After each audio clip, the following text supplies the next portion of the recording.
I chose to read the article Positive Attitudes and Realistic Beliefs, Links to Proficiency by Corinne Mantle-Bromley. And in this article, Mantle-Bromley proposes that in order for the United States to develop stronger intercultural competency skills overall, students need to be spending more time in the foreign language classroom, and in order for that to happen, students first have to develop positive attitudes according to affect, cognition, and behavior that can support that learning to help keep them in foreign language programs longer and to make sure that the work they're doing promotes that type of intercultural competence overall.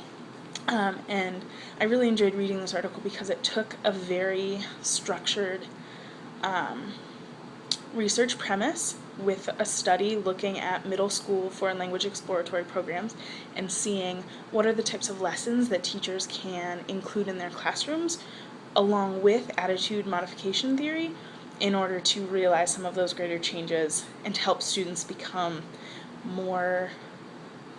aware global citizens overall. And so in this study, Mantle-Bromley really focused on the way that teachers were delivering instruction about cultural lessons,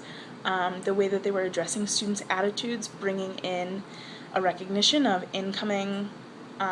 understandings and beliefs about the speakers of a foreign language, the cultures that they practice,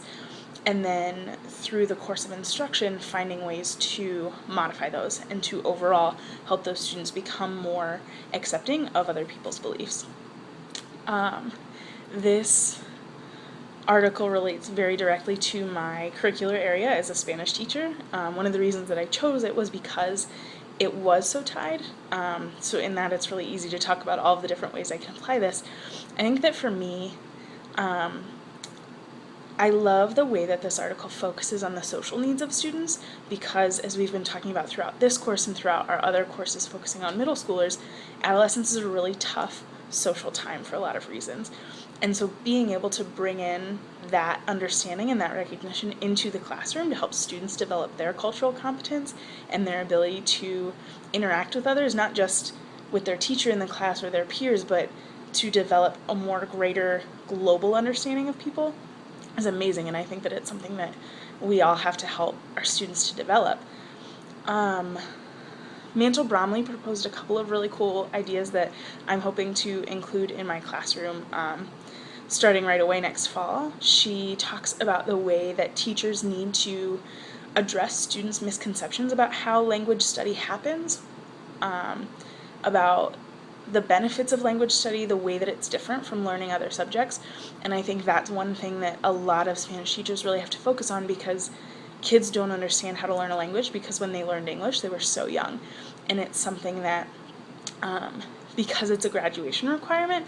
it's necessary and it's a daily part of students' academic experiences, but it's still 100% different from every other subject they're studying, even their language classes in English and literature. And so addressing those right from the get-go will help to create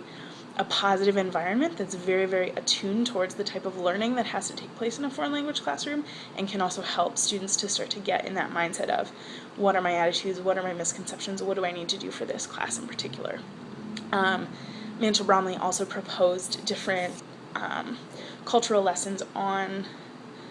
stereotyping and beliefs about others and their practices that I thought was really interesting. I know that I've talked to a couple of foreign language teachers in the class, and they've done units on Afro-Latinos in the Caribbean and the Latin American world overall. Latin America overall. And getting to talk about that a little bit with my students has been really interesting. We recently watched the movie Pelotero, which is about Dominican baseball players, and in each of my classes a student asked, wait, how are they black if they're speaking Spanish? And that was just one really big red flag for me, like, oh wow, we got to go back to talk about race and ethnicity and culture and nationality. And so that's really exciting too, as a way to kind of recognize that kids have these understandings that they're coming in with already, and as a foreign language teacher I have a really cool opportunity to be able to tap into those and to explore them with them to help them learn more about themselves.